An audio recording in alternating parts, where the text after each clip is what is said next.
дар тоҷикистон қимати тухм яке аз маводи ғизоии аслӣ боло рафтааст ва мояи норозигии мардум шудааст. то як ҳафта пеш қимати як тухм дар бозорҳои душанбе аз 65 то 70 дирҳамро ташкил медод, вале ҳоло як дона тухмро аз 90 дирҳам то 1 сомонӣ мехаред.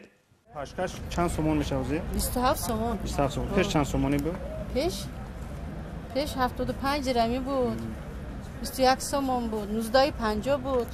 чанд муддат шудааст ки ин гарон шудааст нархи тухм? Як 10 рӯз шуда мехел шудагиш ба. фурӯшандагони тухм дар маркази душанбе бар радиои озодӣ гуфтанд ки аз 2 ҳафта пеш тухмро аз фабрикаҳои мурғпарварӣ бо нархи баландтар мехаранд, аз ин рӯ маҷбуранд онро гаронтар фурӯшанд.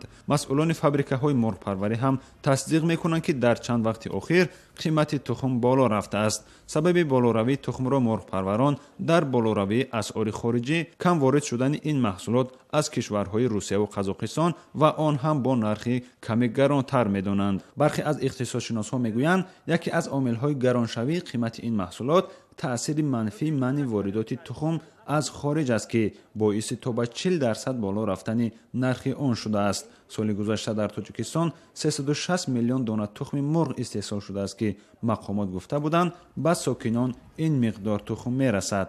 шодмон Ятим, Озодӣ, Душанбе.